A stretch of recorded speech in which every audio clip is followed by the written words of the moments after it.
intuition. Go in this nigga pocket, rob him while his friends watch it, and hoes clock it. Here comes respect. His crew's your crew, or they might be next. Look at they man, big man, they never try, so we roll with them. Stole with them, I mean loyalty. Niggas bought me milks at lunch. The milks with chocolate, the cookies, butter crunch, 80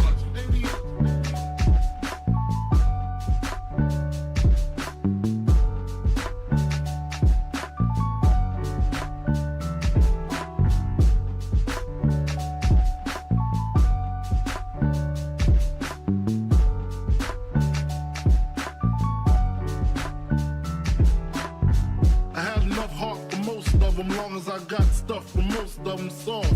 Even when I was wrong, I got my point across. They depicted me the boss. Of course, my orange box cutter make the world go round. Plus I'm fucking bitches ain't my homegirls now. Start stacking, dabbled in crack, gun packing. Nickname Medina, made the scenes, took my Ninas. From gym class to in-glass, pass off for global. The only nigga with a mobile. Can't you see like total? Getting larger in waist and taste. Ain't no telling where this felon is heading. Just in case, keep a shell at the tip of your melon. Clear the space. Your brain was a terrible thing to waste.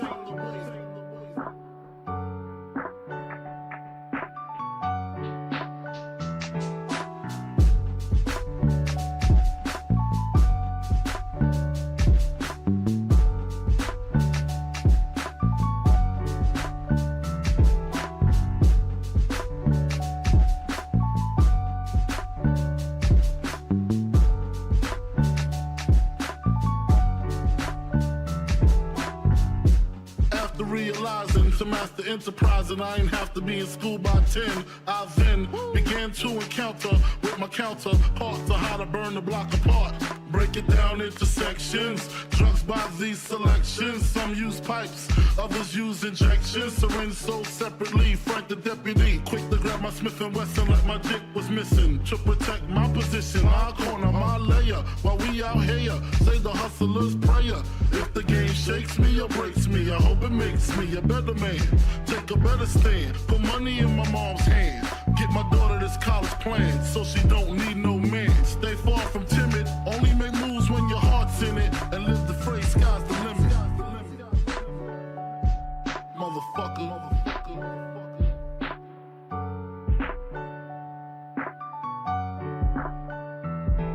88.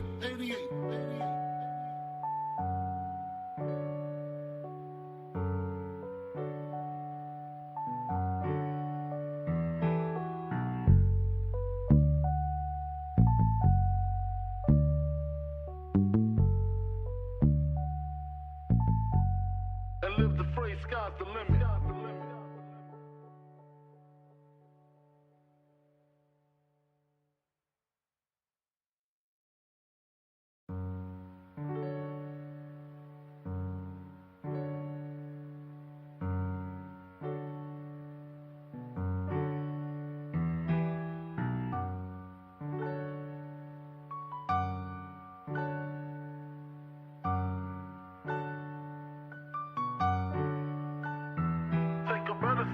Put money in my mom's hand. Get my daughter this college plan so she don't need no man. Stay far from timid. Only make moves when your heart's in it. And live the phrase, sky's the limit.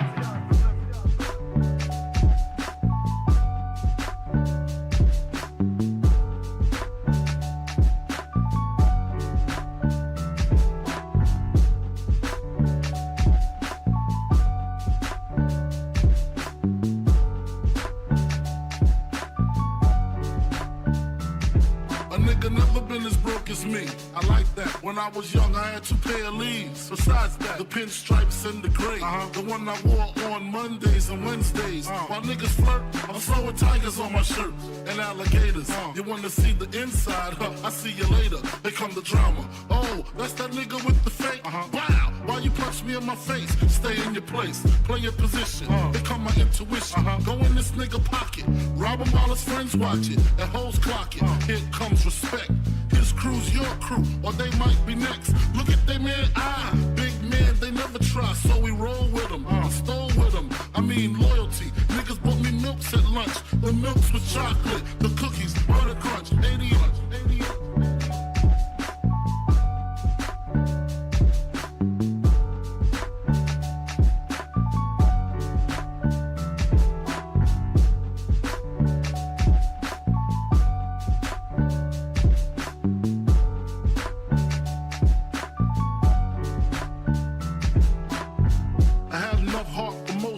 long as I got stuff from most of them soft.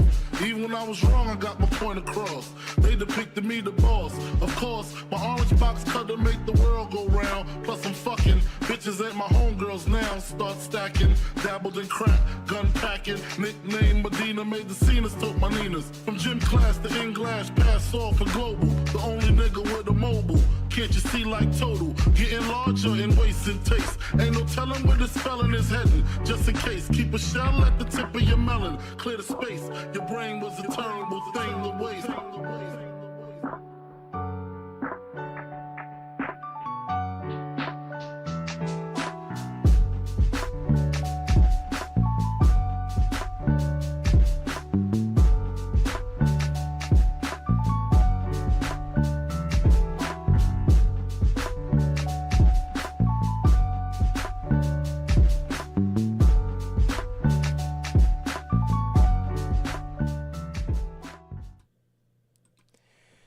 Him.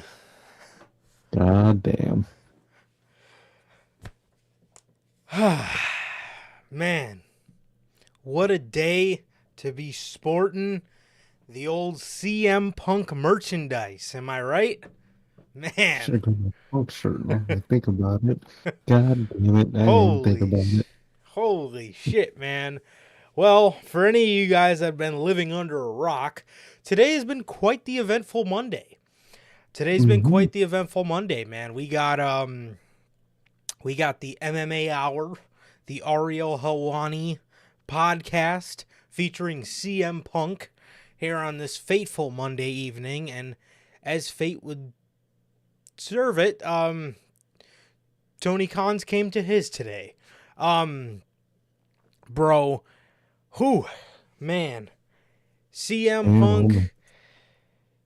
Punk absolutely lit it up.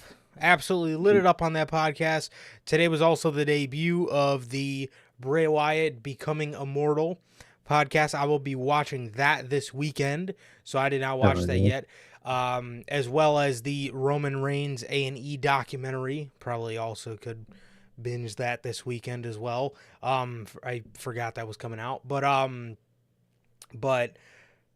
that I also heard was very good as well. But yeah, today, bro, we got the CM Punk Ariel Helwani MMA Hour interview, and this was AEW's version of the Colt Cabana Art of Wrestling podcast that CM Punk did on WWE 10 years ago. Holy fuck. I got a bunch of bullet points here. I know the show's called Unscripted, but kiss my ass. I gotta... It's unscripted, but we have horrible memories, and we need to remember each and every detail we don't talk about. Yeah, exactly. So, not really much to cover with AEW Dynamite. It was honestly a very slow and a very uneventful version of AEW Dynamite this past Wednesday. It was from my watching of it. It was a fuck ton of matches. It was a bunch of matches and a Young Bucks interview in the back that was good. I don't know, man. So just a bunch of random stuff. It was just a random episode of Dynamite. Yeah, it was. Listen, man. Listen, Logan. You know, come on, man. How long have you known us, man? You know, when we're talking, and I'll be like, yeah, Logan, and the other thing I wanted to mention to you was, God damn it, I can't remember what the fuck I was gonna say. Logan, bro, if you had a penny for every time I've told that to you, you would probably be as rich as fucking Elon Musk, probably richer.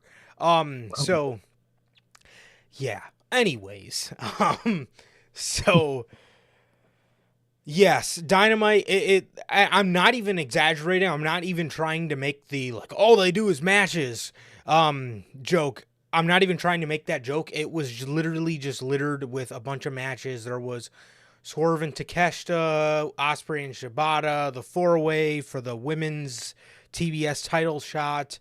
There was this awkward fucking what Sir K told me was absolute the most awkward and pointless proposition that Chris Jericho had for Hook. It was fucking awful. Oh, dude, you know, you remind me, that's the only thing I remember is that awkward ass fucking interaction backstage where fucking Hook just said, "You're Chris Jericho." Of course I accept, or not of course but like, he really just said, "You're Chris Jericho," and like nod his head. Like, bro, you gotta get that man to the PC. You got to. Yeah, no kidding. But before we get into all that good stuff, man, let's go ahead and hop right in the intro, bro. Get this out of the way, man. So what is going on, everybody? We are back with yet again another edition of the Notorious Heels podcast, man. This is episode 189, another edition of Notorious Unscripted. Again, this is 189. And if this is your first time watching, guys, you want to know how the show works. Every Monday, we're on here after Monday Night Raw with Notorious Unscripted. And every Friday at 4 p.m. Central, we are on here with the news, man. If you guys did miss this past Friday's edition of Unscripted, you guys can now watch that live on all platforms. That is Anchor, Spotify, Google Podcasts, Apple Podcasts, and if you want to see it first, join us right here live, like I said, at 4 p.m. Central every Fridays with the news, man. That episode is MJF still dealing with multiple injuries and Tony Khan eyeing AEW on Max. So if you guys did miss that, again, that is up there on all platforms for you guys, man. Also, if you guys have not got a chance to pick up the hottest merch in the IWC, the hottest merch in the game, man, you can make your way over to bonfire.com right now. Link is at the top of the description of this very video, where you can get all 8 of the very beautiful, beautiful designs you see on your very screen over there on bonfire.com. Again, all 8 of these beautiful designs and more are available for you guys on the merch shop. Yeah, man, again, so if you guys did miss or have not got a chance to get your hands on the hottest merch in the IWC, the best looking merch in the IWC, you guys can now find that on bonfire.com. Link is at the top of the description of this very video, man. Also, if you guys do not know who we are, if this is your first time watching, guys do not know who we are, man, I am Johnny Mayhem, one half of the host of this very podcast. And as for the other half, we got my man Sir K here. How the hell are you, man? I'm doing good, man. Doing good. Finally that week, bro. WrestleMania week. I'm excited. Big week. Many things to do this weekend, and I'm excited, man. I'm excited. But I'm doing good, man. Doing good. Like Durante always asks, how's life? How's the family? Life's good. The family's good. How is everybody doing in the live chat? How's everyone doing in the replay? And what about you, bro? How are you doing? I'm doing good, man. I'm doing good, bro. I'm doing good. Just trying to be present with myself and do my thing, bro. Just trying to do my thing, man. So other than that, I'm good. I'm good, man. And yeah, can't complain, bro. So getting caught up in what is a pretty big weekend. Friday, we do have the 4-year anniversary, right? The 4-year anniversary show. It actually falls on Monday, but we'll do it on the Friday show because we do our own separate show for Unscripted. So yeah, they have to share their own milestones. Yeah, exactly. So we got the 4-year anniversary show on WrestleMania Eve. So 4 fucking years of doing this with you guys, man. Awesome, bro. So yeah, man. So we got the 4-year anniversary. This is it's a big weekend for us, man. You guys get us 4 days out of the week. You guys get us 4 days in a row. So you guys get us 4 days in a row this weekend, man. We got Friday, the 4-year anniversary news show, WrestleMania predictions as well. Saturday, got the night 1 review, right? Sunday, got the night 2 review. And Monday, we got the Raw After Mania Unscripted, bro. So it's going to be crazy weekend. It's going to be a crazy weekend. I'm excited for it. This is always that time of year where I reflect. And I keep adding shit to this time of year, and it's crazy, bro. Last Wednesday was my 1 year anniversary of going to the gym, so I added that to this now, as well as the anniversary of the podcast always falls around this time of year. So it's always an exciting time of year. Always an exciting time of year, man. And I'm excited, bro. I'm excited. It's what was that? Oh, it's always it's just always a time of year where, like I said, I just always try to be present with myself, and I always try to reflect on, what I always try to reflect on kind of just how far I've came as a person, as a fucking human being, how much I've grown since the beginning of the podcast to now. Just is insane. But we'll get into all that good stuff on Friday. But it's just always a good time of year where I like to reflect and take a step back, man, and just kind of look at everything, bro. So anyways, enough of that. We'll get to all the corny stuff on Friday. What is going on, everybody? As Durante always asks, I'm good. Family's good. And what about you, Durante? Bell, Logan, Call of Zombies, bro. Hey, man. I believe this is my first time seeing you in chat, so welcome. Welcome to the Notorious Heels podcast, man. Welcome to the Notorious Heels family, man, and thank you for being here. Thank you for being here, man. He says, how about that ending tonight to Raw? Scary, dude. Its own way. In terms of just sympathy,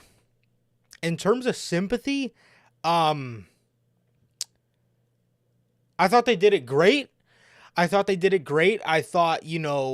just The Rock. So I really like the part where The Rock, hit Jey Uso.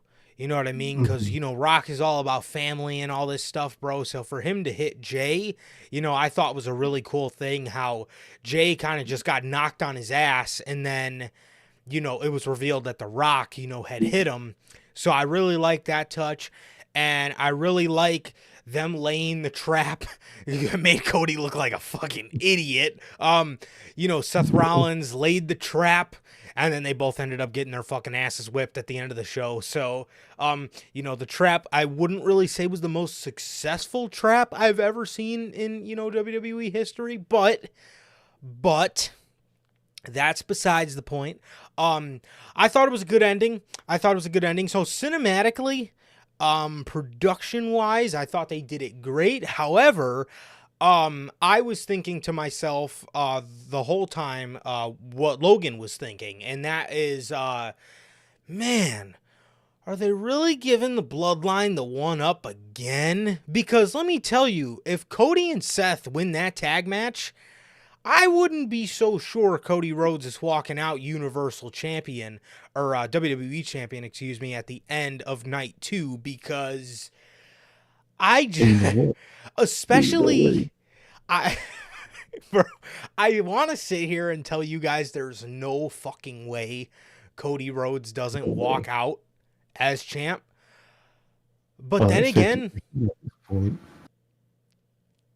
But then again, man, after this A&E documentary or biography, bro, Roman Reigns says on that documentary, cherish me while I'm here, because once I lose the WWE Championship, I'm calling it quits. So,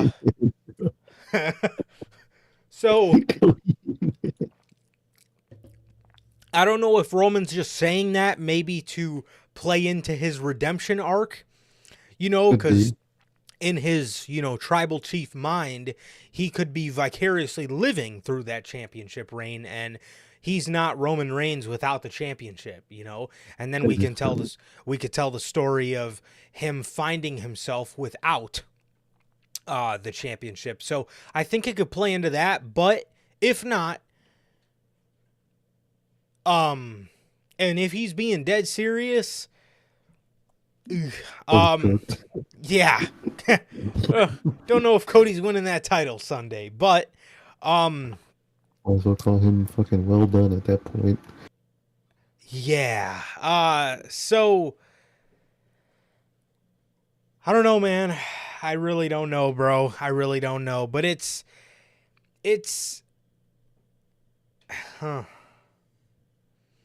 See, that's the Gotta be thing Cody. too. Yeah, if it's not Cody, then who the fuck is it gonna be, right? And like, a part of me, says, what Sir K says is like, it's gotta be Cody, right? Like he's the only person that kind of makes sense to beat him. I mean, you could make sense out of other people, but like, there's just no way you pass up on a guy that they're this hot on. Because, I could sit here all day and say, Sami Zayn should have been the one to beat him. But the reality of the situation is WWE wasn't as high on Sami Zayn as they are on, Cody Rhodes, per se. So, Exactly. I may want Sami Zayn, but the company's not really going to look at Sami Zayn as, a guy that can, realistically, beat Roman Reigns for his championship. So, I understand that, but so again, that's why a part of me says it's got to be Cody, right? But then again, we do got to take into consideration. We brought it up last week on Unscripted. But excuse me. But dude, if The Rock wants his match with Roman Reigns to include the WWE Championship, guess what The Rock's match with Roman Reigns is going to include? The WWE Championship. Mm-hmm. So, and more than likely, if I know Rock, he wants it to include the world title. So, it's a tricky situation. Genuinely, at this point, it's a 50% chance whether he wins or loses. Genuinely. Yeah. So, I don't know, man. I don't know. But yeah. So that's definitely a little worrisome. Because in the beginning of the segment, I was like, oh, okay, got it. Okay. I was like, okay, I got it. Cody is going to. Cody and Seth are they're gonna take out The Rock and they're gonna take out the Bloodline before WrestleMania, and this is kind of gonna be their thing, right? So I thought, Cody and Seth, like, okay, they're gonna get the one up right now. Then they ended up getting their asses beat. Then you got to take into consideration Roman Reigns probably isn't gonna get his ass beat on Friday, right? Because what's gonna happen? He's gonna get his ass beat. He's gonna get his ass beat, and then he's going to come out 2 hours later and induct Paul Heyman into the Hall of Fame? Doubt it. I doubt it. I doubt Roman Reigns gets physical on Friday. Probably not. More than likely, just there, just in presence. So, that's another thing you gotta take into consideration here. Yeah, I don't know, man. I really don't know.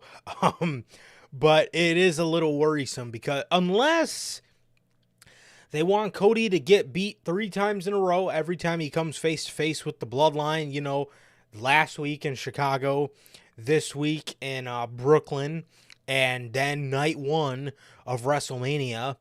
So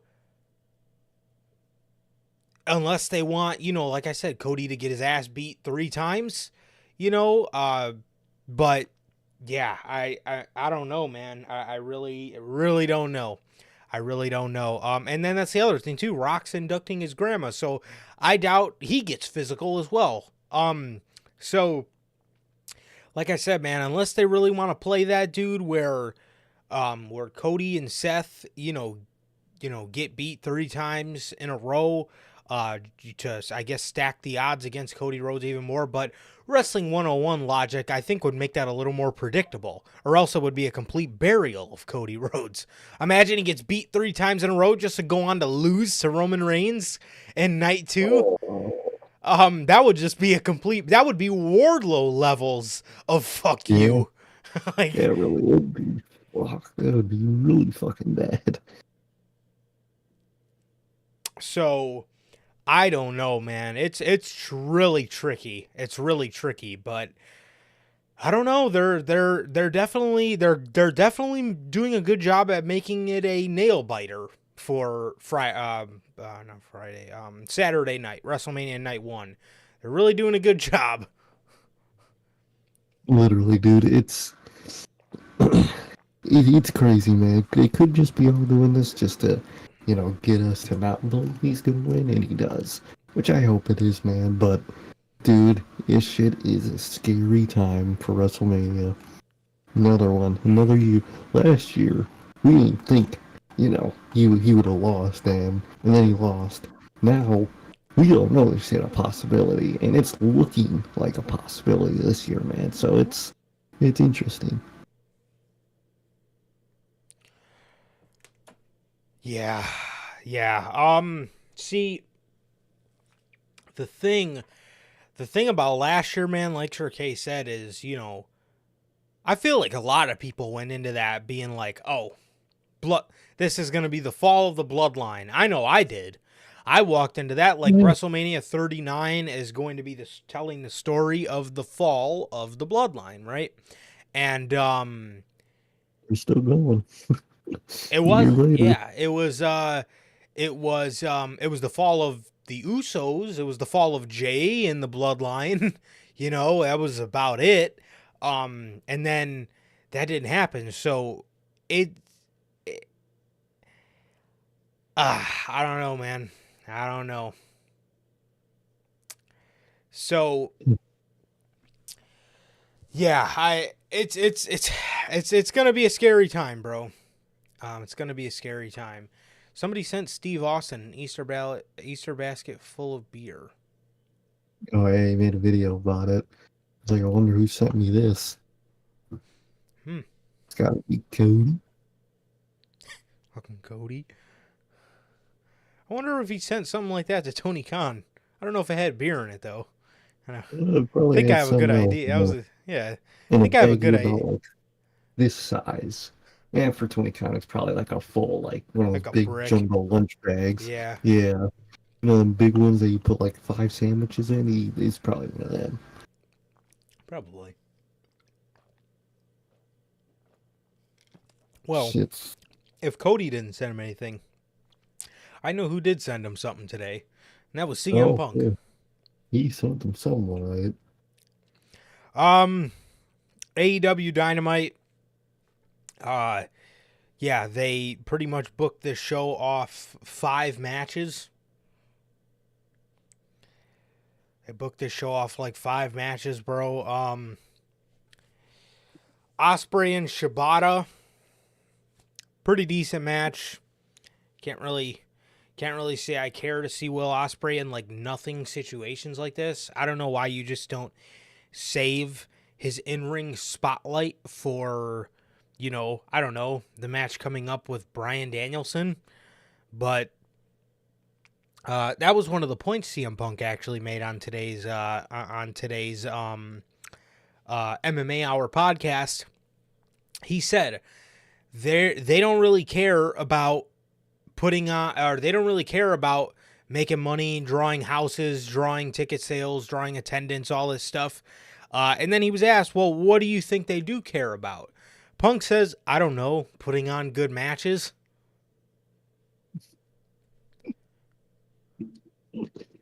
Dude, it's AEW for you. Gotta put on the match for that 5-star rating. The most important thing. I guess so. Flex. Mr. Flex is here. What's up, bro? This is a very flex thing. I respect it. Oh. What's up, man? So, Punk's got a point, bro. Punk has got a point. Man. And bro, yeah, I mean, what do you want me to fucking say? Will Ospreay and Katsuyori Shibata was a banger? Dude, no. I don't fucking care.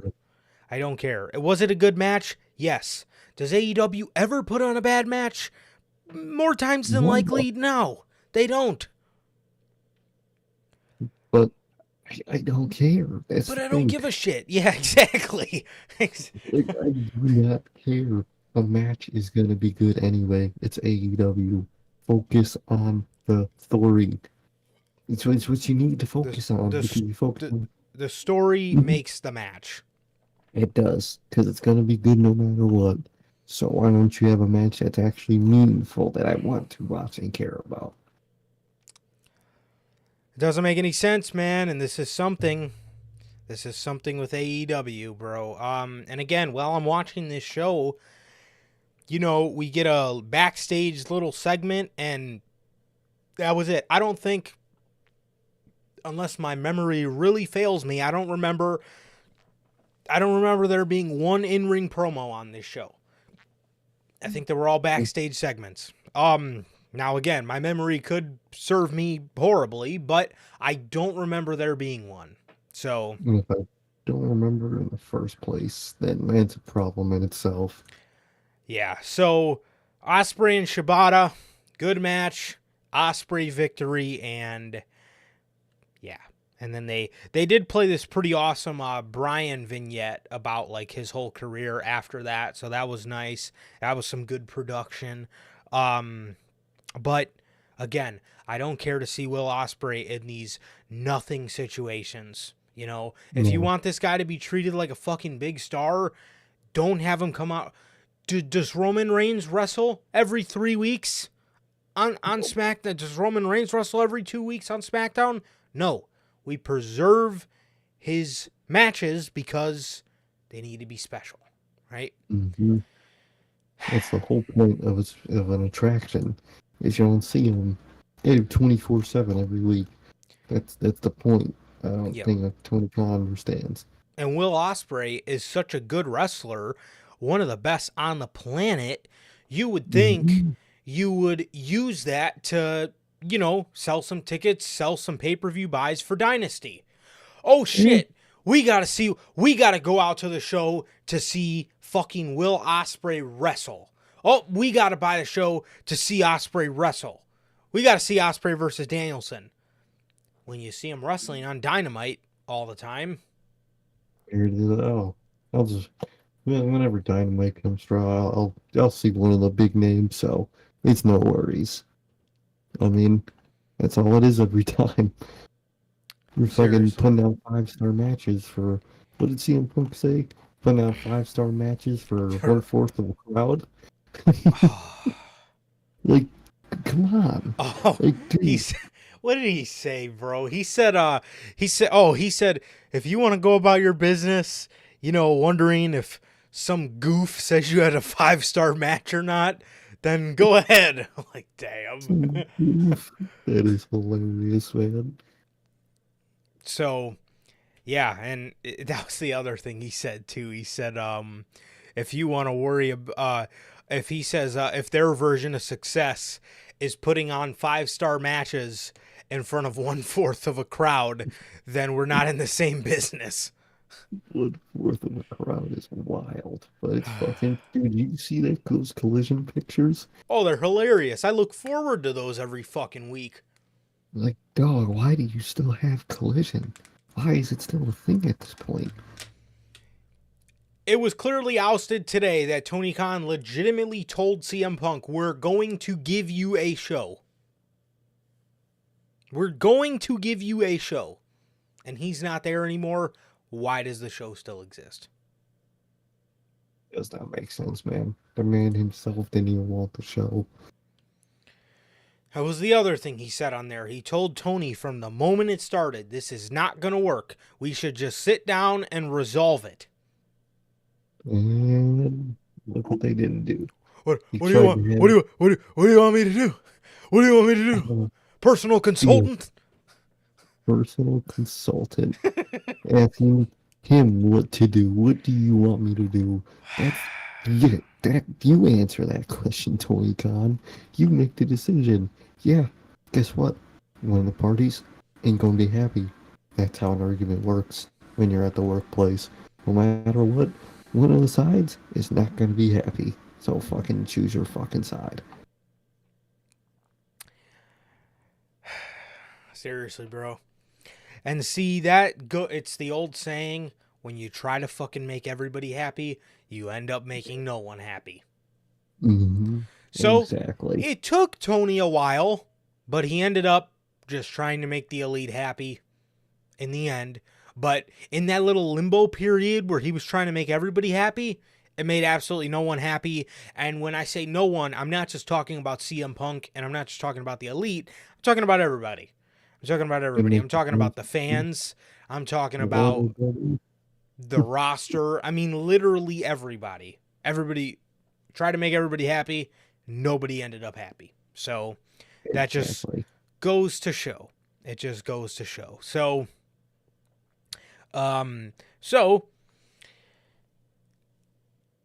and I love seeing people come out today and say, "Man, I'm so glad Punk is gone." Um, did you think you cooked with that comment? Because CM Punk said himself he wanted out. Yeah. So One. did you It's not a good. yeah, did you think you were cooking with that statement there, or like what necessarily okay. Sense, dude. It really doesn't, bro. So, yeah, I don't know, man. But yeah, so that was the that was that whole situation, bro. There was a bunch more, but the EVPs, the Young Bucks versus Private Party, for the AEW World Tag Team, in the AEW World Tag Team Tournament. The EVPs won in what was a pretty good match. It was a very good match in the tournament. And they ended up winning. And yeah, seeing the Young Bucks is always good stuff. Seeing the Bucks is always good stuff. And Private Party is. Now the thing is, I thought Private Party were heels, kind of working more of like a baby face in this situation. So good old fucking switcheroo. You know something about that. Good old switcheroo here by Tony Khan. Always, he doesn't fucking know whether somebody's a heel, whether somebody's a babyface. So, you know, Literally, like. yeah, tell him about it. Okay, not that. I didn't switch up nothing. You fucker. I knew you were gonna say that the second you said something about switching, but As color as I see it. but like they're very similar to the Street Profits in terms of like overall vibe. Is I think should be heel.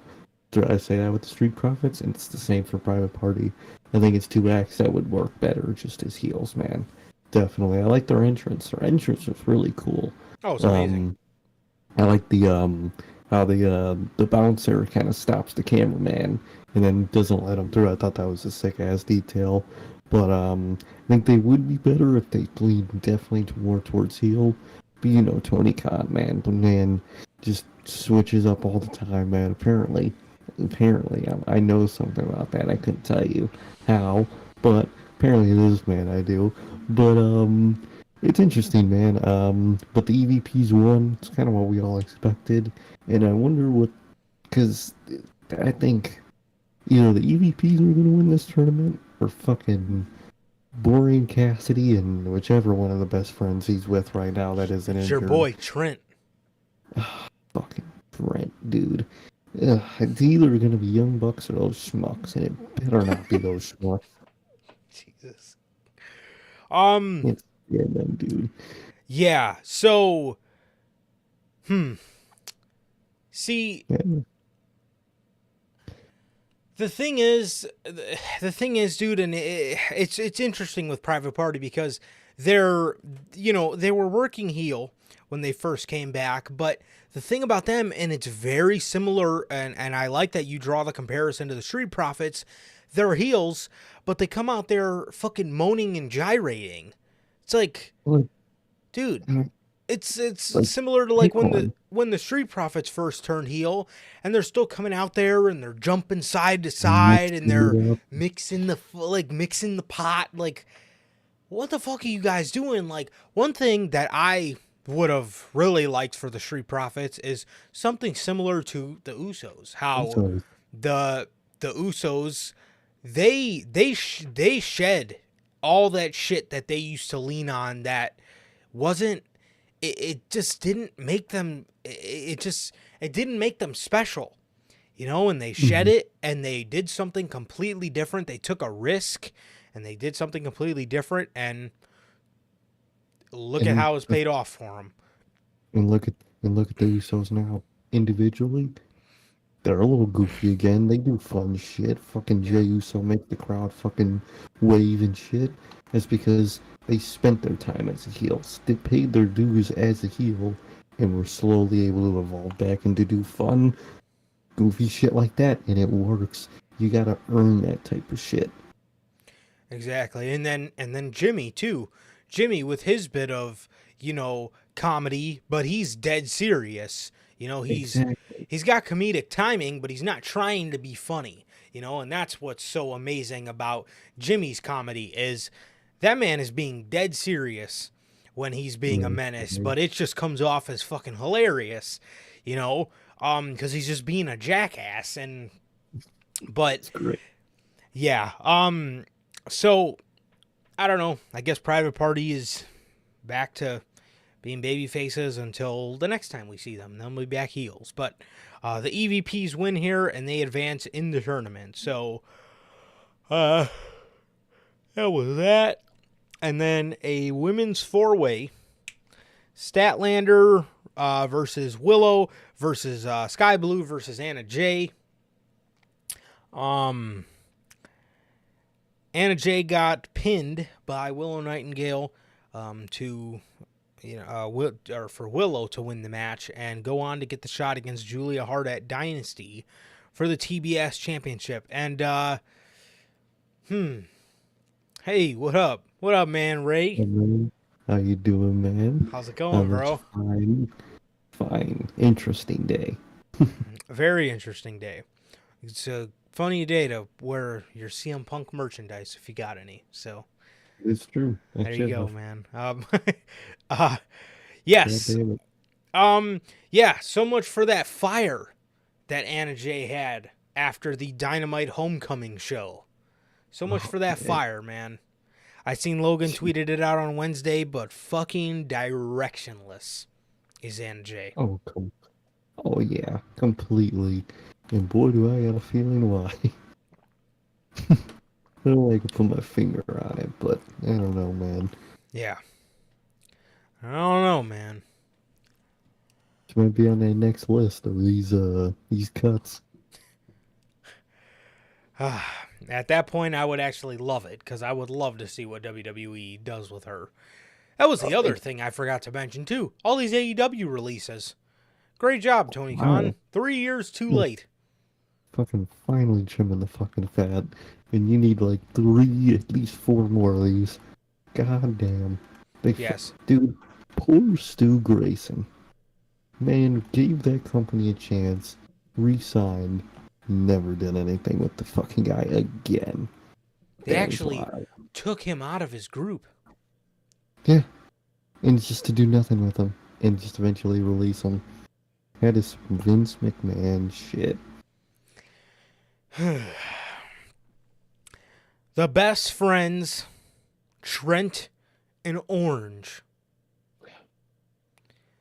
defeated Undisputed Kingdom.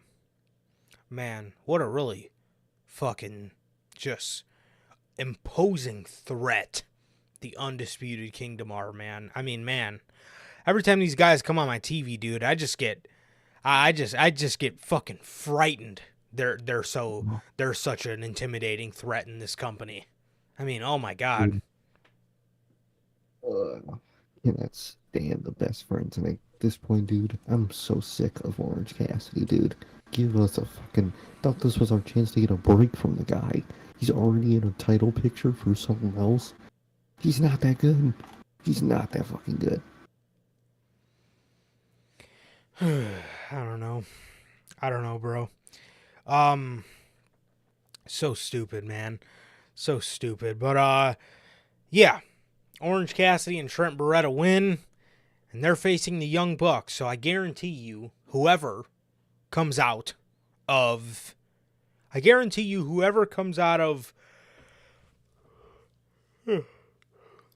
Whoever comes out of the west side of the bracket or the east side or whatever, I think the Bucks and Orange Cassidy and Trent are on the west side. Whoever comes out of the west side is winning, because the only other team I could see making it to the finals from the east is FTR. And if CM Punk's theory is correct, there's a lot of people getting punished because they're his friend. And fucking we called that out fucking weeks ago. Weeks ago, dude, when FTR lost at Revolution, I remember one of us said on that podcast that I think it was me, but I'm not sure. One of us said on that podcast, after they lost, I said, what other reason would they fucking lose in North Carolina? What other reason would they lose in North Carolina on pay-per-view? And then I just made the joke, maybe it's because they're friends with Punk. Oh. Well, that actually might be true. Very well. I mean, I ain't complaining about it, but when was the last time we seen Danhausen? Was it when that guy was employed still? Look how the House of Black has been treated. Mm-hmm. All the people he's cool with, all the collision guys, we never fucking see. I don't know, man. I don't know, bro. Orange Cassidy and Trent go to the semifinals to face the Young Bucks. Oh, I'm fucking praying to God. I swear to God. Those guys. Oh. Then it's over with. And I don't care about who's the winner of the tournament. None of it. But you know what, dude? Being that Tony Khan, loves Orange Cassidy so much, Totally fucking see it. Be afraid. I wish he did. Yeah. Yeah, I don't know, man. But you would think. You would fucking think all of those guys got their release papers. You really would. You really would, bro. But, and then the main event was Swerve versus Takeshita. Swerve wins.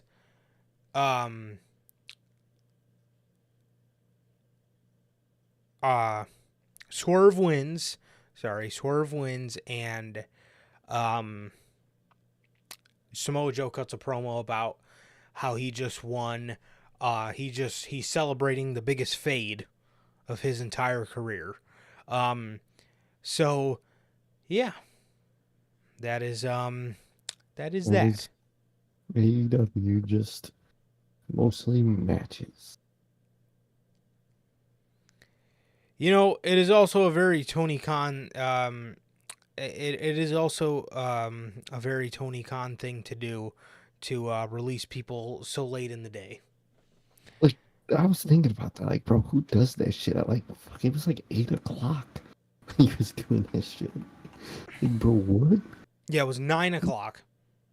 Fuck.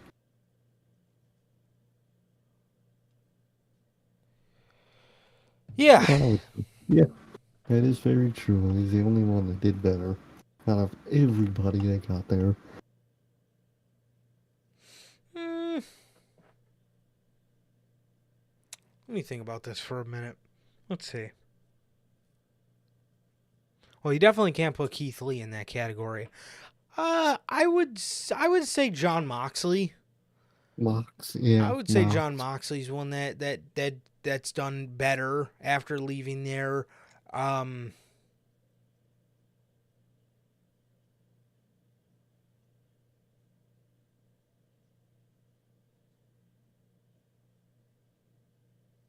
Damn. Fuck. It might be the only fucking one. Or it might be the only two. God. Maybe Claudio? Yeah, Claudio. I would put Claudio in there. Yeah, I would say Claudio. Yeah, Joe definitely. Yeah. In terms of Joe- his main roster work, for sure. For sure. Yeah, I would probably put Joe in there too. If we are talking about main roster work too, I would say FTR, but in terms of NXT work, FTR doesn't even come close to what NXT Revival were able to do for tag team wrestling as a whole, in my opinion. Oh no, exactly. Definitely. Yeah. Yeah, they beat main roster revival. They do not touch fucking NXT revival at No, all. no. And anybody that tries to argue that, that's a wild statement, bro. Bro, uh, again, man, the difference between FTR bangers versus Revival bangers is I actually cared about Revival bangers. The only FTR banger I care about was Yeah, the first match with the Bucks. yeah, that was about it. That's really all. Yeah, and I mean all their other matches have been good, but they just haven't had the same amount of story put into them, in my opinion. No, exactly. So yeah, in terms of their main roster work, I would say FTR, but again, they don't even fucking come close to FTR doesn't even come close to what the Revival did in NXT. But they've had some crazy duds. Black, Andrade, Keith Lee. How the fuck do those guys not do better than what oh yeah, that's a FTR and the Briscoes. Yeah, they I love their dog collar match. All their matches were great, but that dog collar match was just fucking phenomenal. That was phenomenal.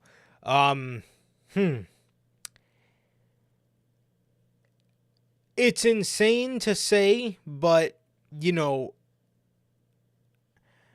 in terms of doing better, that's a small list of guys. That's a Very small list for of what? guys, which is insane. I mean, there are guys like Danielson, you know, who are doing great in AEW, but I wouldn't say it was better than his WWE work. I would, yeah, it's kind of just equal. I would put WWE, that legendary, WrestleMania 30 stuff, just above it, but it was good. Yeah. Neither bad nor good. Mm-hmm. Oh, who was that other guy I was thinking about? Oh, Christian. Oh yeah, Christian. Yeah, that's true. That's true. Yeah, but But I mean, the Tony list. Khan's about to do it in. Yeah, the list isn't as big as you would think. It's really No. not. And which is sad, but is what it is. They did have a really good match with Bullet Club Gold in the first month of Collision. It was a really good match, but it was one of those things where it was just that. It was just a really good match. And Good match. yeah, other than that, I wasn't really too big on the feud. I don't even really remember the feud. It was kind of just fucking Bullet Club Gold making asses out of themselves every week, just being annoying idiots. And then They yeah. do best. I Yeah, think they're slowly moving them away from the Bullet Club name too, because I guess for their segment on Rampage, it's like the Bang Bang Gang will do this. I'm like, wow, they are really slowly gonna transition their name to the Bang Bang Gang. That is the wild. Bang Bang Gang. Man. Hey, he should have went to WWE, man. I'm telling you, he should have went to WWE, bro. I'm Hey, fucking man, telling Will. you, dude. It will, and Okada's doing good. He really is. I'm not complaining too much about Okada.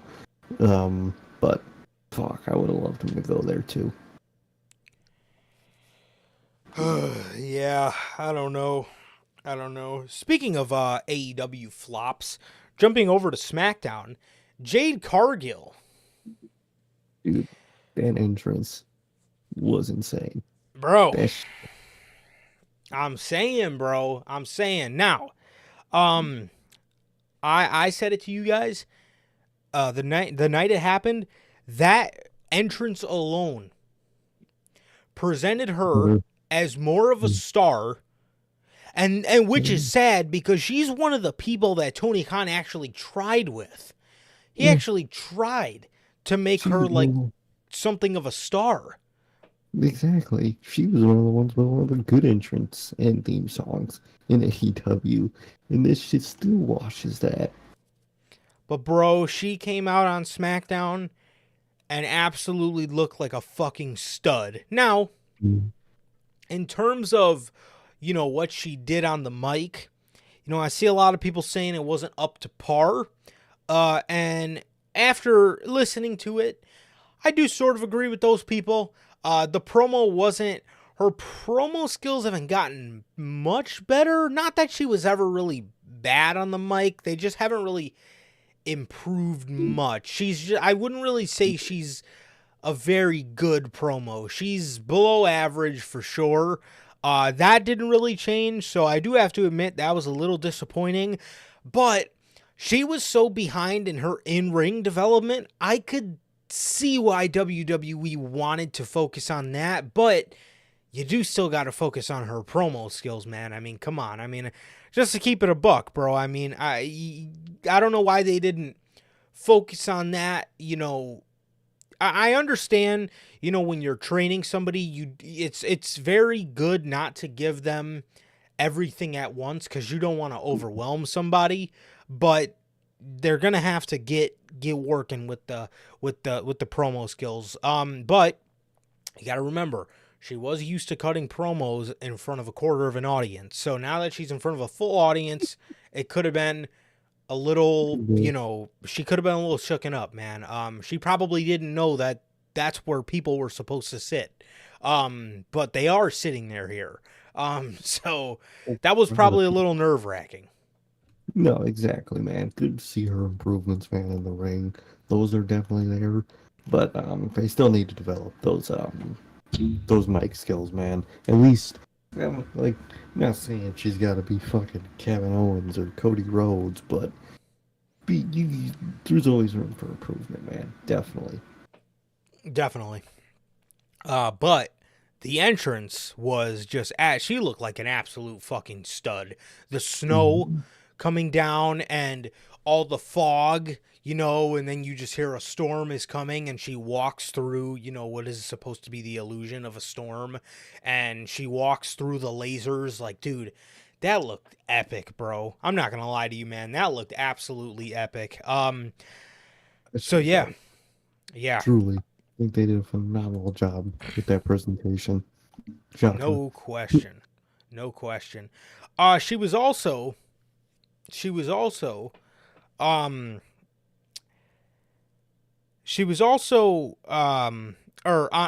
SmackDown. What got confirmed for WrestleMania was Rey Mysterio and Dragon Lee versus Dominic and Santos Escobar.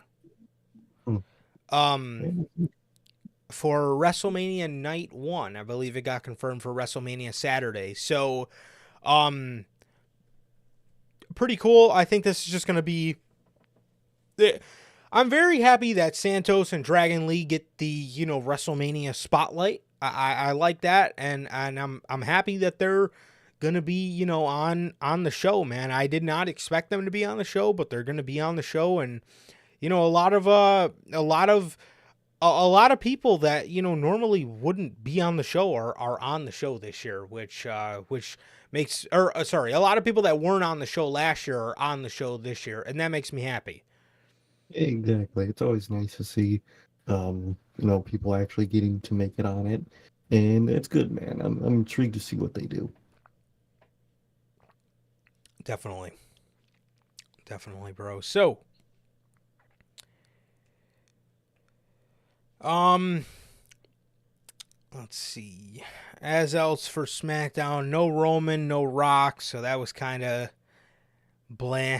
I believe we did get Damage Control versus Bianca, Jade, and Naomi on the show as well. I think that got confirmed. And also what got confirmed today on Raw was a Philadelphia street fight between Bobby Lashley and the Street Profits. Yes, they're still being called Bobby Lashley and the Street Profits versus the Final Testament. fucking go get the pizza match. God damn. The fuck is that, man? They Oh, you know, man. you're not gonna say they failed the groups because you could always turn things around and fix it. Look at damage control. Right. Um, but without saying they failed the groups, they failed these groups, bro. No, like Final Testament, okay. I don't think it's working too well, man. But that could overall improve in time. So Bobby Lashley and the Street Profits, dude. If you don't commit to the fucking heel turn, it's never gonna work, and I don't think they will. So it's never gonna fucking work. It just won't. So, yes, their name is supposed to be the Pride, and Bobby Lashley put it in his Twitter bio when the news first dropped that was supposed to be the name, and I don't know if it's still in his bio, but they just never ended up going with the name. I don't think they like the name, to be honest, and they're probably like, nah, we're good. That's sad. Yeah. So, yeah, I don't know. The only thing I'm shocked about is that it took Johnny Gargano and Tommaso Ciampa this long to get on WrestleMania. That's what I'm shocked about. Took all these years. They're finally here. God damn. Dude, bro, man, their first Mania takeover weekend they participated on was all the way back in 2017. It's taken them 7 fucking years to get on WrestleMania. You know? Insane. Bullshit. Criminal. So, I don't know, man, but yes, back to Bobby Lashley and the Street Profits, bro. Again, I honestly think that they just didn't. I honestly think they just nobody wanted to commit.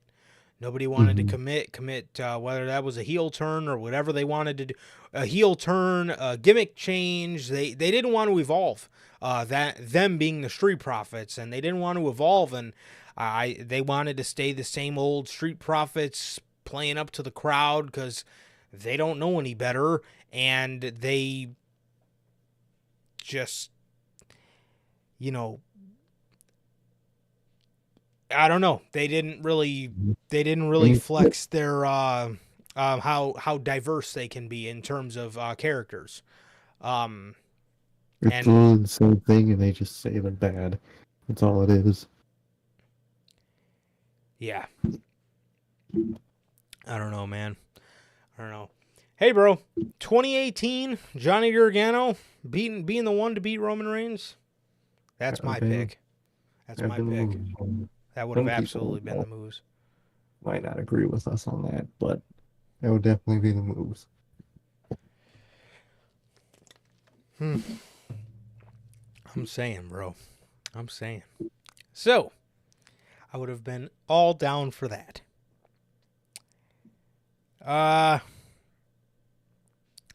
As for Raw, as for Monday Night Raw, the show opens up with the final boss, The Rock. Final boss. Okay. I don't know. I don't know, man. I think the real final boss is the guy that stands right next to him, the tribal chief. So, The Rock comes out there and he talks about how he kept his promise, how he's a man of his word. And the tribal chief ordered him. The tribal chief ordered him to take out Cody Rhodes. Sorry, he ordered him to take out Cody Rhodes, and he told Cody Rhodes that he's gonna make him bleed. He then says, in all that, I seen some videos that upset me a little bit. They broke The Rock's heart. Then he plays videos of little kids crying. One girl said she's crying because Cody just died. Fuck. Okay. I don't So think he died. I don't think so. But I wonder what that little girl's reaction was when he came out. It was probably my reaction when Shayna Baszler came back from the dead after the Lily doll killed her a couple of years ago on Raw. If anybody remembers those days, man, those pandemic Lily days. I'll never forget that shit, bro. She really killed her at the end of a Monday Night Raw, and that was her writing her off TV. That is wild. Good old Vince television, bro. Good old Vince television. So he tells so he says The Rock is a proud girl dad of 3, and it breaks his heart to see the little ones crying, but he has to do what he has to do, and he had to make Cody Rhodes pay for what he had said about for what he's been saying about their family. Then he says The Rock did not come alone. He then calls out the Bloodline: Roman Reigns, Paul Heyman, Jim Uso, and Solo Sikoa. So they all came out there. Roman Reigns yapped for a little bit about kind of nothing before Seth Rollins came out. He just the typical. Roman did hit a no yeet. The crowd was chanting yeet, and Roman responded back with a no yeet. So Roman Reigns is still doesn't seem like too big a fan of Jay. So he, like I said, just kind of yaps about WrestleMania and whatnot, and what they did to Cody Rhodes. He gave props to The Rock, told him he went above and beyond for the family and to represent the family name. He went above and beyond, and made Cody bleed and made an absolute ass out of him. So Seth Rollins then came out. He came out from the crowd. Why, I have no idea. Michael Cole said it had something to do with, the Shield entrance, but they've done that a couple times in this. Like, you don't really need to do it. It's not like he's just fucking with Roman. The Rock's also there, and The Rock don't give a fuck about the Shield. So, I don't truly understand. Yeah.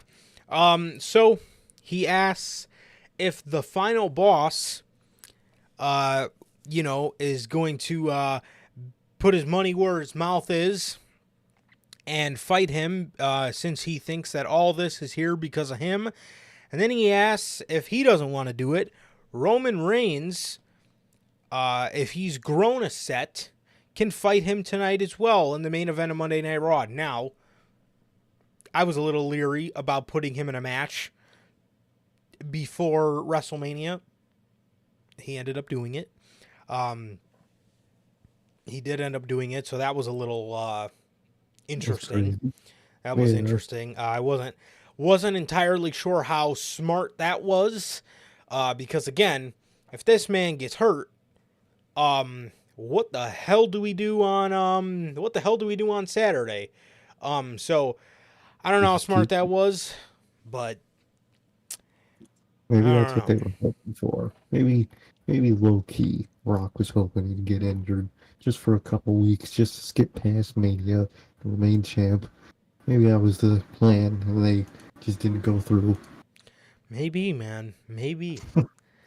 But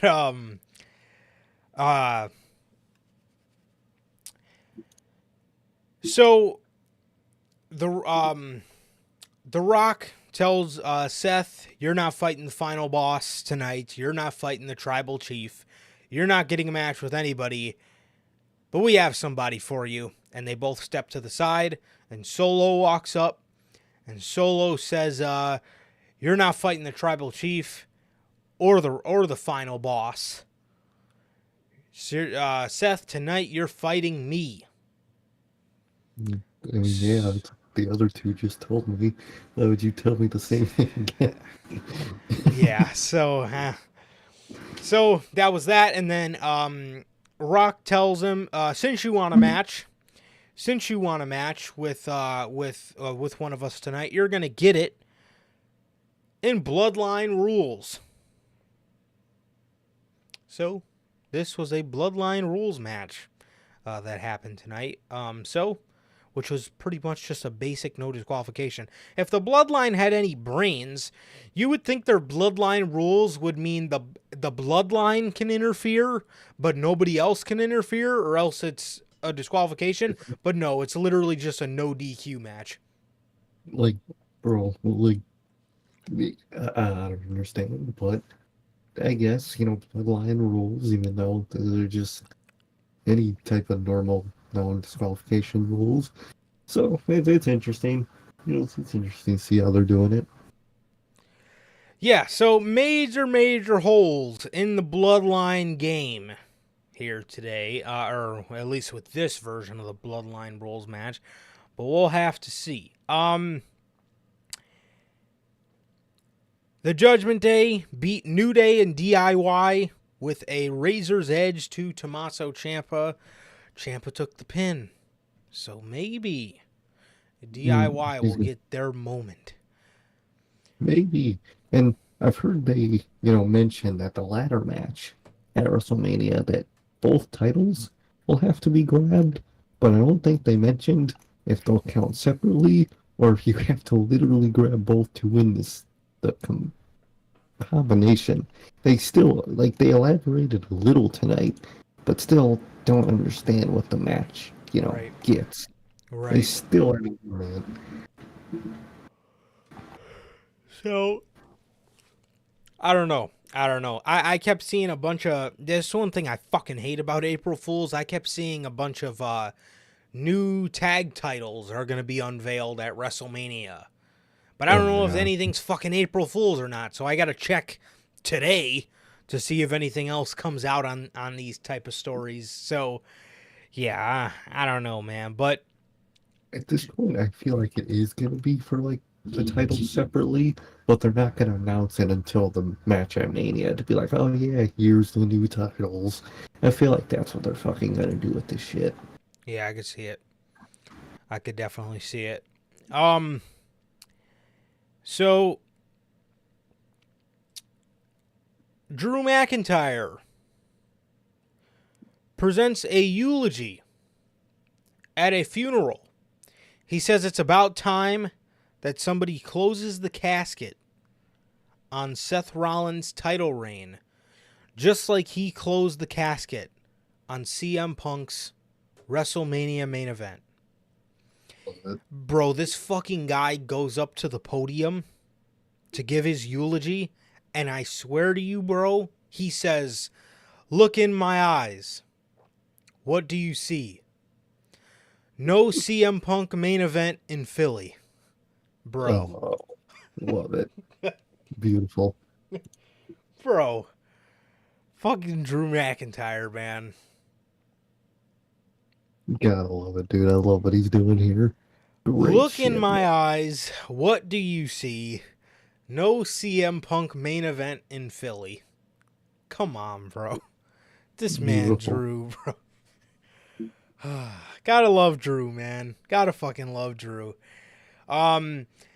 Very good video package for McIntyre. I loved it. Man. I thought he did a great job, as he hasn't done bad work building up to this Mania season. He really hasn't. This was shot well. This was produced well. Everything about Drew McIntyre's going into this WrestleMania has damn near been flawless. Definitely, man. Definitely. Been doing phenomenal. Probably the best part about Raw, man. And he just keeps continuing, man. I can't wait for him to be champ, man. He truly deserves it after this run. Most definitely. So, Maxine Dupree pins Indy Hartwell in a tag match with Candice and Indy versus Maxine and Ivy Nile. And Candice, I guess, was just bullying Indy after the match, saying, "How could you lose to Maxine? How could you lose to Maxine?" That's just what she kept telling her. So that was that. Pretty good, and I'm still very interested in in this little Candice arc. Logan says this was a WWE Speed match. Dude, I'm pumped for the debut of Speed, man. I'm gonna be an avid weekly Speed enthusiast. How does they think it even work? Are they just gonna be posting the matches just on Twitter? It's a Twitter thing, so it's like, is it daily? Is it weekly? Is it like every Wednesday? And it'll probably be better than Dynamite most weeks. At this point, it fucking might be, man. I mean, those 3 minutes might be more valuable than 2 hours of Dynamite. Might be. It could very well be. So it's pretty much 2 guys have a match and they have a 3-minute time limit. Now, what happens if nobody gets pinned after the 3 minutes? I have no fucking idea. But it's pretty much a 3-minute episode of AEW Dark. Yeah, just 3-minute matches that they post to Twitter every Wednesday. Yep. I don't know if it's multiple 3-minute matches. I would think so. I would think it'd be more than just one. So we'll see how it goes. So yeah. Oh yeah, maybe they do pull a Dark. Just 3 hours worth of 2-minute matches. Oh, fuck. God, that would be horrible. God. I would think they could probably do like 2 or 3 matches per WWE Speed episode. Yeah, I'm gonna say it's between like 2 and 4 matches every time. I believe they do film them before Raw, because I know they did test runs. I think they did test runs on SmackDown, and then I think they did some on Raw in the fall. So yeah, it should be before Raw and SmackDown. Oh, I also heard that WWE was coming back to Chicago for Raw in June. So if any of you guys are in the Chicago area, you won't be seeing us. But if any of you guys are in the Chicago area, usually nobody likes to report the next time, they're coming to these events. They just report them at these, like, at the shows. So if you're at the show, you get to, hear when the next time they're coming back is. So I believe I heard June 21st they're coming back. So for SmackDown. Oh, okay. That's interesting. Yeah. So hopefully it's a SmackDown where Cody Rhodes is the world champ, man. And if it's not, then I wouldn't have probably won anyway. So, yeah, man. So, the next match, Ricochet versus Ivar. That's going to be a fucking WWE Speed match if I've ever seen one. That's exactly what it's going to be. Maybe that's what they're building up Ricochet for, man. The WWE Speed Tournament. Oh, dude, he's going to be the WWE Speed God. He really is. It's going to be hilarious. He very well could be. He might be the man at the top of the mountain when it comes to the little speedling Ricochet. All right.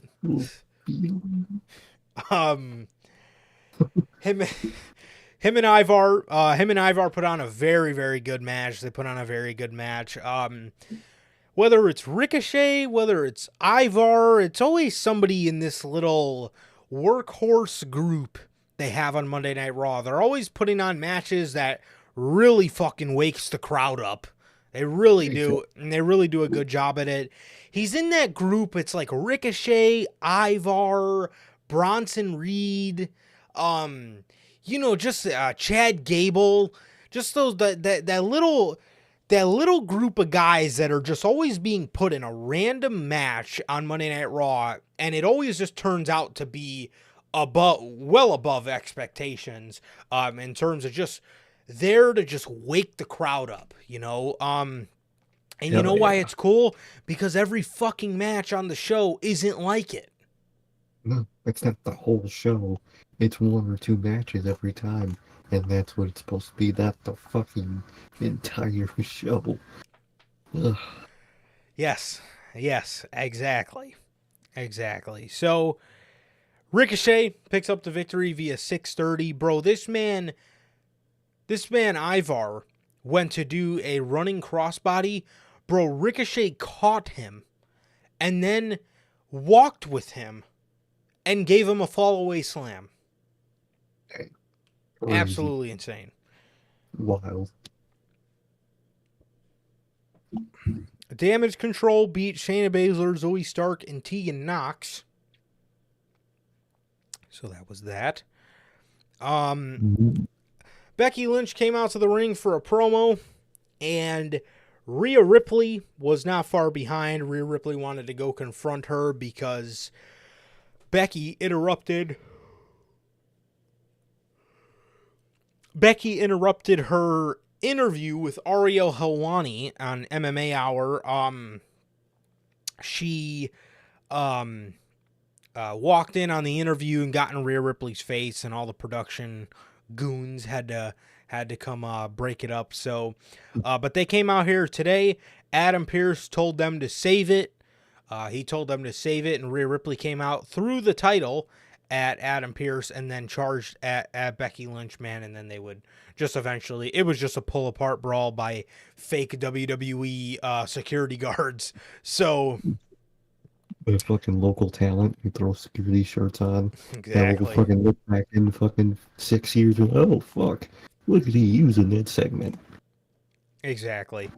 So yeah, Becky Lynch and Rhea Ripley got into a little pull apart brawl, man. Pretty good stuff. So yeah, that was that segment. Oh yeah. And in the main event, we got the Bloodline Rules match with Solo Sikoa. I'm not gonna lie, bro. I almost said Solo freaking Sikoa. Solo freaking Sikoa and Seth freaking Rollins in the main event here tonight. Hey man, it's not a bad dream to have, bro. I mean, it is a classic milestone, whether you're a security guard, Yeah. a mafia member, security guard getting pushed by somebody. It's always interesting. Unless you're Ricky Starks and you dress up as a security guard and you absolutely get fucking decked in the face by Roman Reigns in one of your segments. But, you know, it is what it is.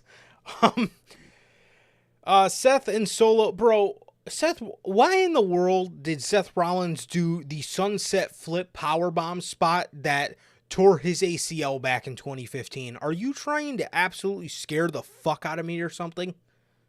Probably. Yes. More than likely. Bro, why would you do that spot? He put Solo through the table, and Jimmy comes out, but Jay was not far behind. Jay then takes Jimmy up the ramp. And as soon as they got out of camera sight, as soon as they went to go back in Gorilla, Jay just comes falling back out into the view of the audience, and The Rock comes walking out, and he walks up to Seth as Seth's in the ring, and Seth just smiles at him. But because before this, Seth Rollins was interviewing while he was walking to Gorilla, and he was he uttered to Kathy Kelly, "There's always a plan B." Similar to what Triple H said about him. So we found out what the plan B was. It was Cody. And Cody came out there, and The Rock fell for the trap. They were beating the shit out of The Rock. And I thought to myself, damn, last week I thought they were going to save The Rock getting hit until WrestleMania. Well, I stand corrected. Which, I don't know, man. It's fucking scary, dude. If they win that goddamn match, night one, it's over with. Might as well call Cody well done, because bro is fried. But we don't know yet, bro. They could very well win that first match, and they could, Cody could win at Mania, dude. It's so crazy how they could do it, man. I think we have no clue until the end of night 2, genuinely. Yeah. Yeah, seriously. So he went to rock bottom, The Rock, through the announce table, and he went to give him a rock bottom through the announce table, and Roman scooped him off, and they absolutely, similar to last week, except this week it was Cody and Seth, they absolutely beat the ever-living fuck out of Cody Rhodes yet again, but this time Seth Rollins was with him. Man, absolutely, again, massacred these guys, beat the holy hell out of them. Then Rock took off a Cody Rhodes nightmare weight belt and started still beating the absolute shit out of these guys, man. To go off the air, Rock was holding up the weight belt and Roman was holding up the championship. So that was Monday Night Raw. Decent go-home show for WrestleMania, man. Not too bad. And yeah, so that was that, man. That was that. And like I said, it was a decent episode. It was a decent episode of Monday Night Raw, man. It was a decent episode, if I do say so myself. But not so bad, bro. Not so bad. And that was pretty much it, man. But yeah. But with AEW, man, this week, not really being too good. Raw and SmackDown have gotten better building into Mania, as we go into the final weeks. Because when we had like 3 or 4 weeks to go till WrestleMania, man, I'm not gonna lie, bro, these shows were very mid. They were very mid at best. But yeah. So, but this week, as well as last week, they've been some pretty good shows building into the event.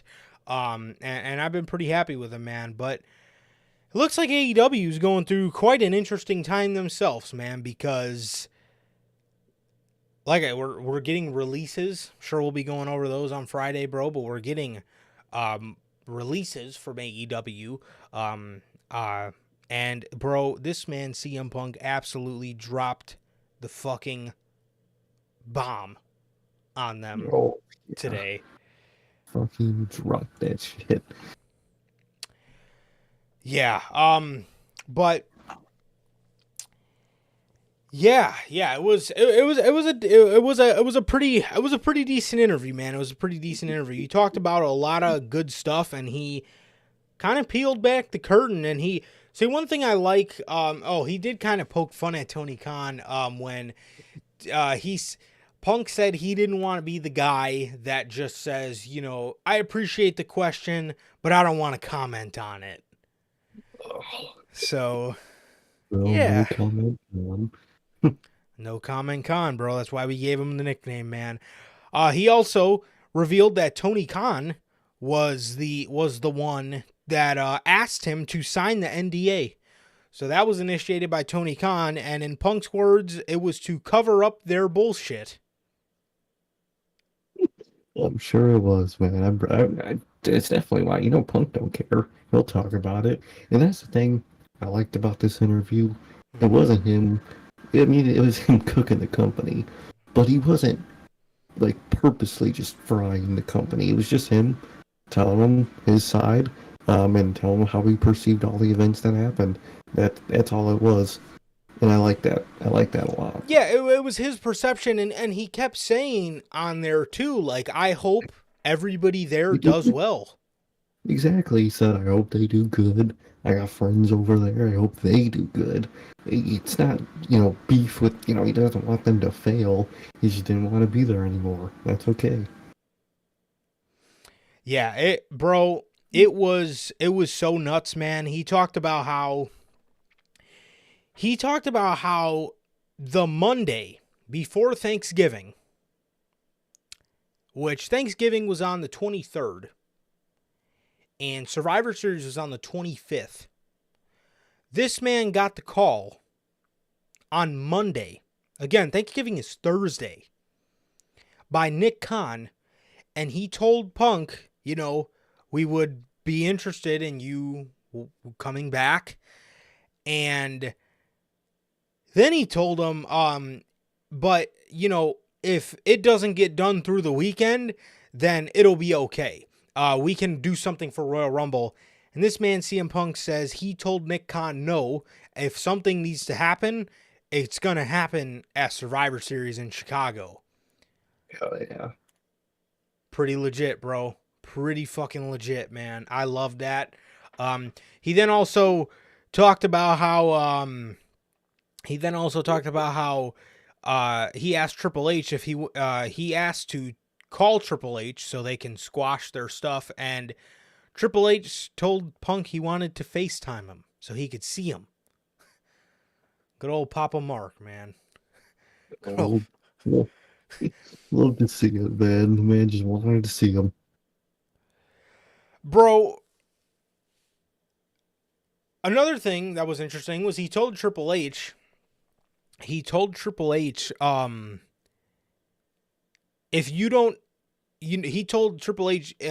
don't have a spot for me in some sort of world championship situation, that's okay. He told him it's okay. He told him he's not here to take anybody's spot, so just give me what you got. Triple H said, "Oh, fuck that shit. You can be in that main event. The fuck you talking about?" This man, Triple H, really told him, nah, you're good, bro. We're going for the main event. While they're in that conversation, Drew McIntyre just looks at his phone or notification and just, okay, man, change plans. Let's see. Damn. So as he got in... Oh, what were you saying? No, I was going to say, CM Punk, what else do you expect him to do? Bro, as he got into this, he talked about how after Brawl Out, he was done. He wanted to be let go from AEW, and he wanted to be let go from the company because from that point on, he didn't think it was going to work. He said while he was out, after Brawl Out, nobody from the company reached out to him for 6 months. 6 months. And he says he had to set up and pay for his own surgery. That's like, that can't be legal, first of all. It can't be. It can't be. It's literally in your contract that you get, like, compensation for injuries at the workplace. That's, like, the whole point of, their injury process. You don't gotta pay for it. You just rehabilitate and come back. And they didn't talk to him at all. That is wild. Jack Perry, they're doing the same thing. Jack Perry's not injured. I was just going to say that. They're fucking ghosting the guy. Like, that's obviously a pattern. That's not a good one to have at all. That is a horrible business practice.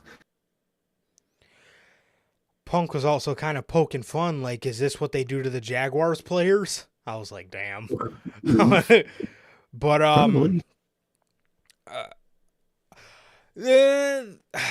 the only thing that would stop them from that is the NFL. They do kind of have like a parent, organization that, oversees their organization type thing. So, I would say Tony Khan might run the team, but NFL runs the whole thing itself. Right. So it's done through them, definitely. But if it was up to Tony Khan, 100%. And it's like, I'm hearing this stuff, and he was saying, thankfully, Doc Samson was one of the only people that, reached out to me, and he helped me, set all this up and, help me set up my surgeries and all this stuff. It's like, dude, another thing that was interesting, and this wasn't news because Punk didn't answer because of the NDA. Ariel asked him, did you tear your tricep in the match or did you tear your tricep in the brawl? This man, CM Punk, shrugged his shoulders. Wow. He was like, I don't know. I can't talk about it. Bro. He probably did it in the brawl. Did this man... Well, if he did get hurt in the match, he definitely worsened it in the brawl. I was gonna say he might have like fucked it up a little bit in the match, but he definitely destroyed it in the fight, which is just Because wow. if my memory serves me correctly, that image of him holding up the AEW championship, he held it up with the arm that he tore the tricep off of. So he was able to hold his hand up. Ooh. Now again, That, he shrugged it. He didn't give a sure answer, mm-hmm. but The fact that he didn't give an answer, you think he would. You think he'd have been like, oh no, it was just in the match. yeah. Probably either, like you said, either he got it in the fight, or what most likely happened, it got destroyed in that fight when it was already injured. He then went on to say that Tony Khan isn't a boss, and he's a good guy. He's not a boss, and AEW will survive as long as Tony puts money into it. Yeah. Ariel then asked him, do you think they will succeed? And he said to him, what's your definition of success? Because some guys their definition of success is, wrestling in front of a crowd a quarter of the way filled and, being content with some goof saying that you wrestled a 5-star match and they're cool with that. And then he also said on Collision, he wanted to change the culture from these guys that go there and they wrestle and they wrestle one time and they want to film 4 vignettes so they can while they're at TV they want to film 4 vignettes so they can sit at home for the next 4 or for another month. And that is just insane to me that's a part of the culture there. Yeah. These guys are supposed to be the young and hungry guys. Yeah, what happened to that? That was the whole point of the fucking company, man. Everybody wanted to succeed and be the best they could be. And now half the guys you get just don't care. You better make them. Better tell Yeah. you ain't getting paid unless you at the show. You got like, So what are you doing? So then he went on to say, guaranteed money was the worst thing that happened to professional wrestling because when guys were paid by the house, then, you had more fire to do better. Mm-hmm. And then he was talking about how like some of the money gets to these younger guys' head, because it's guaranteed money. It's your downside guarantee. It's not, you getting paid by the house. It's, getting paid by attendance and by all that stuff. You're not getting paid by that. Instead, you're getting guaranteed money no matter what, happens. So he talked about that, and he does kind of have a point there, but then again, it is nice to see just wages in professional wrestling go up because these guys do work really hard. But unfortunately, one thing that does come along with that is, it does go to people's heads, and that's not good. People don't, people lose passion, and not everybody's got that passion. I understand that, but it sucks for the guys that do, because the guys that do have to deal with guys that don't. Exactly. That's the thing. Like, it's good. People are getting paid what they should be at the end of the day. I mean, a lot of those guys, what they're getting paid in, AEW, is what a lot of guys should be getting paid in WWE, and they don't. And that's just how it should be. But for some people, they're too young and they're too new. It'll get to their head, man. You can't let that happen. You gotta either not pay them that much from the beginning and let them earn that salary, or they only earn the salary if they're putting in the work, man. None of that fucking filming 4 vignettes at once. Like, bro, I wonder who specifically. It's definitely a specific person he's seen do that. I wonder who he's talking about then. But like a culture like that was the whole opposite reason this company was made. Yeah. Yep. So, and that's the thing that I don't understand is when I take a vacation from my work, if I take a 2-week vacation, I am absolutely like dying to get out of the house. And like, who the fuck wants to sit at home for a month? Like, what do you do? I would want to bro. be like, I would want to get back to work. Like, because the thing is, if like, for example, if I'm working AEW and I got Dynamite and I say, hey, Tony, I got some family stuff going on. Can I take next week off? Maybe I could just film a backstage for next week or whatever. That week, that's a long time for me. Yeah. How do you sit at home for a month? At a time. Like, You can just come back and film shit and do it again. Like, I'm crawling up the walls after a week and a half. Like, I got to get out of here. I feel like a fucking bum. You know what I mean? Like, what are you doing? How do you, like, live like that? Especially, you know, you're a professional wrestler, so you're obviously an active person in general. Yeah. More than likely. But what are you doing all month? Just working out, doing the same workout every week? The same routine? That sounds miserable. I don't get it. I don't understand. I really don't understand that whatsoever, bro. I really don't. But what else did he say in here? So he talked about how he told Tony Khan he should let him go before the debut of AEW Collision because he said 2 shows wasn't going to work. He said Tony Khan told him, I'm going to give you a show and we're going to separate everybody to get rid of the drama. Punk said that's not going to work. That's not going to work. And it's like boy, did teachers it not. separating kids that don't get along with each other in the other room, in like far side of the room. Bro, once that bell rings, second both are in the hall, because at some point both people will interact in the hallway. They're gonna fight. Same thing with AEW. That place really is a fucking high school. That's what he said too. That is what he said, yeah. Like, dude, what are you doing? So he told him it wasn't going to work. Tony Khan insisted it would. And he brought him back.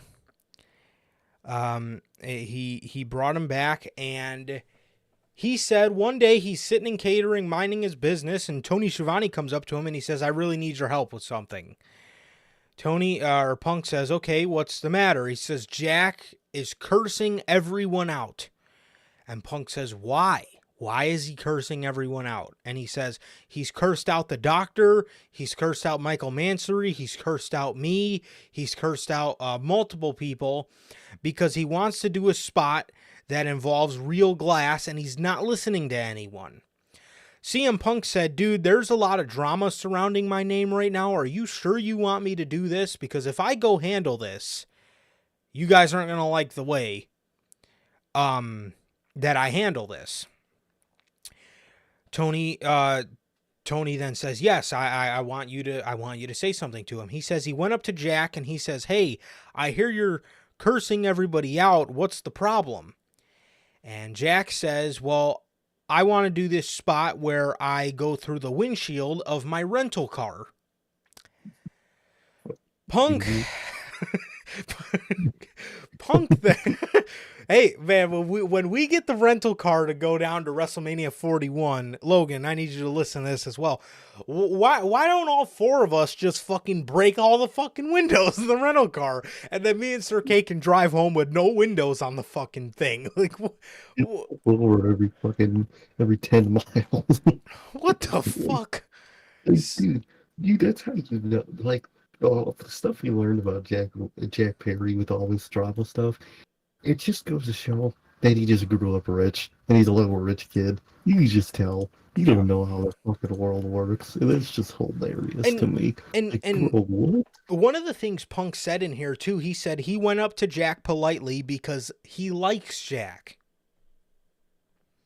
Something to take into account, man. Well, we are. Me and Sir K are. We're gonna how else we ain't taking one of our cars. Yeah, I'm certainly not fucking putting those miles on my actual car. Hell no, that's gonna go to some shitty fucking rental that we put golf gas in. Exactly. Exactly. Because I know they don't got Shell gas out there the whole way to Minnesota, and that's the only gas I put in my car. So I'm not putting no shit in my car, bro. So, anyways. So he says he likes Jack, and he went up to him and he explained to him politely, hey, this isn't what we do over here. If you want to do stuff like that, you're going to have to do it on Wednesday. So he tells him,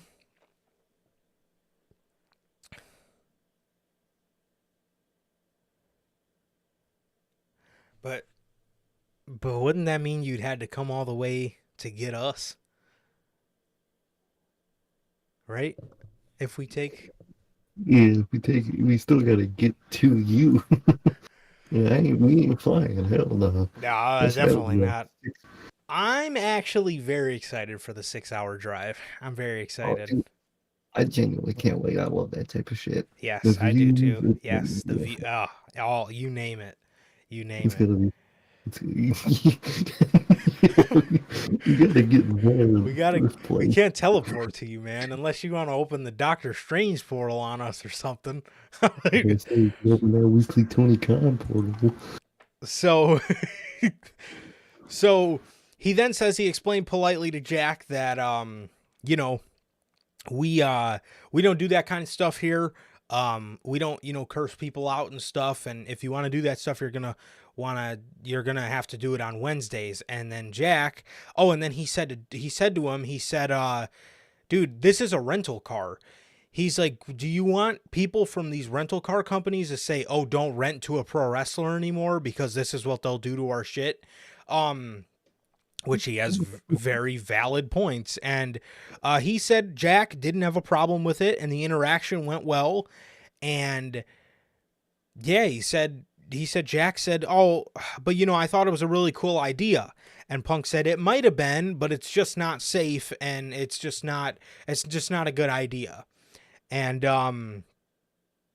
yeah, that was it. And then he said, then it escalated at all in.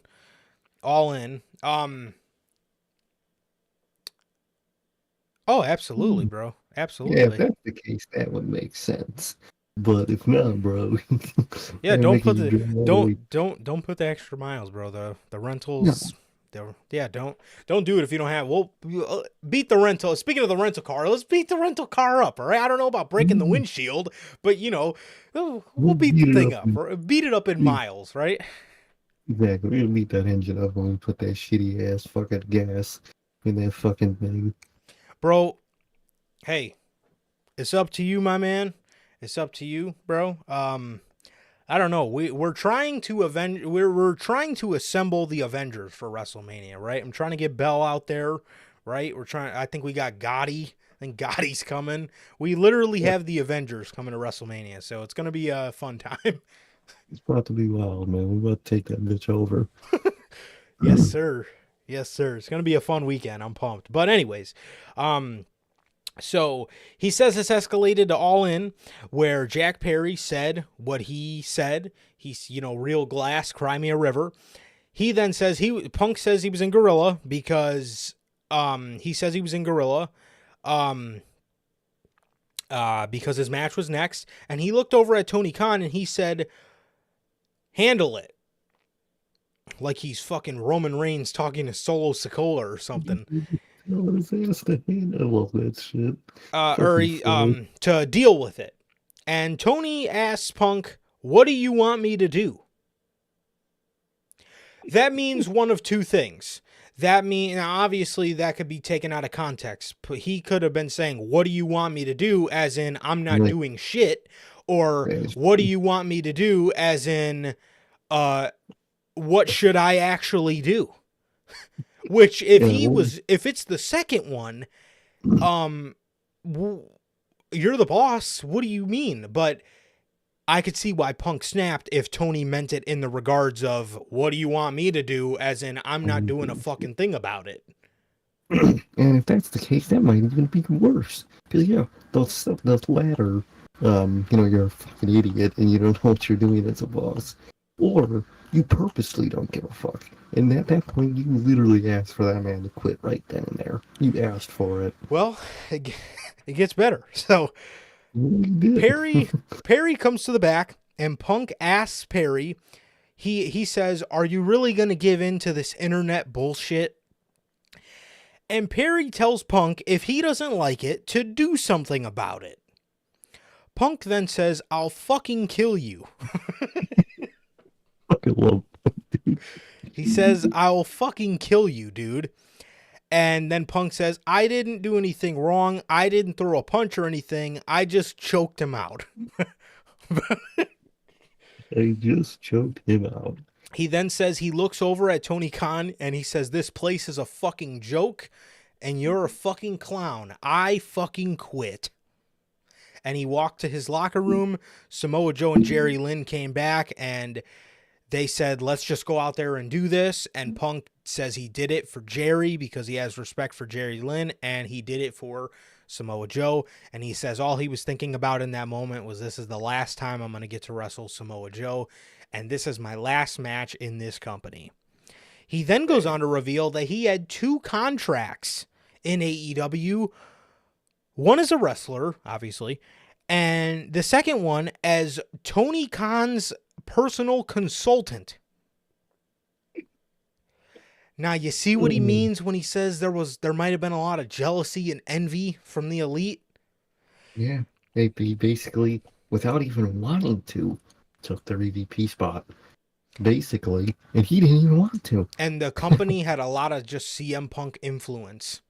It did very much. Look at the MJF type pipe bomb we got in that era. Look at how rich story was across the board with Punk and Max and Wardlow, Punk and Hangman even had a bunch of story to it. A lot of good stuff, right? A lot of good stuff in that era. He then goes on to talk about how he thinks his friends are being punished because they're his friends. Makes a lot of sense if you ask me, like we talked about in the intro to the show. He then talks about, this is one of my favorite parts. He then talks about how Colt Cabana came up to him at a show. He came up to him while Punk was peeking around the curtain watching the show, and he asked Punk if they can talk so it's not weird. And Punk told him, "I will not talk to you unless a lawyer is present." Bro. Oh, dude, I would have fucking loved to see the look on Colt Cabana's face after this man told him that. That shit was probably the walk of shame. Had to have been absolutely hilarious. That is insane. Yeah, why would you do that, bro? You know the beef. Seriously, he also went on to talk about how he thinks, based off his interactions with them from day one, the Elite did not want him there. Which is crazy because they were friends before AEW with him. I don't get it, dude. Matt Jackson talked about how he keeps in contact with Punk, and he always told Punk, if you ever want to come back to the business, hit me up. Talk to us. Exactly. So yeah, he told him, if you ever want to do it, talk to us. And then he also talked about how, oh no. Fuck, I'm losing my train. I fucking forgot.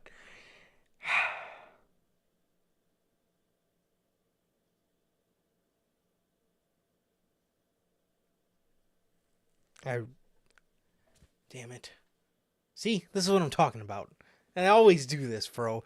But yeah, so he talked about how, the Elite always, he thinks they always disliked him from the moment he started in the company because, like he says here, just based off their interactions, they, that was the other thing. He told Tony Khan, famously, guys in our industry have problems and they always turn it into making money from it. They always turn it into making money from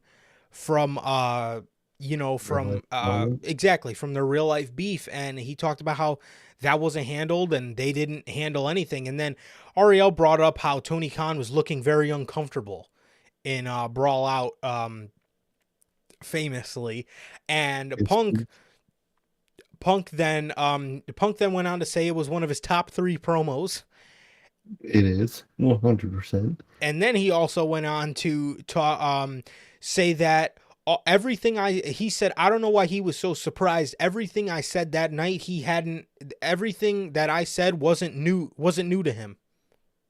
It's crazy. And then he talked about how he did it then, because he probably tried to tell Tony Khan a million times and nothing ever happened. So might as well expose it so everyone knows. Yeah, and then I believe I said it earlier, but Tony was the one that asked him to sign the non-disclosure, to, in his words, cover up their bullshit. And then he also talked about how he never did anything to the Elite, and he thinks that they hate him, just based off of Cabana's word. All because of Colt fucking Cabana, the most fucking jobber motherfucker in the goddamn Scotty world. Goldman. All of his fault. Scotty Goldman. All his fucking fault. Wow. Ariel asks him, he says, do you think there'll ever be any reconciling with Colt Cabana? And he says, no, he caused all this dumb shit. He did. He caused all of this. All of this was over Colt Cabana. I wish they weren't friends with Colt Cabana prior to Punk joining. Because then it would have been sunshine and fucking rainbows. Yeah. It's all Colt Cabana and TK's fault. So, yeah, that was pretty much the hammer, right, that CM Punk dropped on AEW. And, man, I mean, that was just It's insane, dude. Yeah, crazy ass interview, man. A truly crazy ass interview, bro. But that was that, bro. That was that, man. CM Punk drops the hammer on AEW in his latest interview with Ariel Helwani, man. And that was that. And that was pretty much everything for the week of wrestling, bro. So, crazy week. Roman Reigns documentaries, Bray Wyatt documentaries, CM Punk going off, AEW releases, bro. You name it, fucking it happened today, right? Crazy stuff going on. Absolutely crazy stuff. But that is gonna do it for this edition of Unscripted, episode 189 of Unscripted. Hope you guys are looking forward to Friday, man. That is the 4-year anniversary of Notorious Podcast, man, episode 208. So be there or be square, man. We got that coming up, mixed with the WrestleMania predictions, so it's going to be a big episode. And with that, that is going to do it for this edition of the Notorious Podcast, man. And with that, thank you guys so much. Thank you guys so very much. Please like, comment, and subscribe. And we will see you guys on Friday with the news, WrestleMania 40 predictions, and the 4-year anniversary of the Notorious Heels podcast. We'll see you guys on Friday. Peace.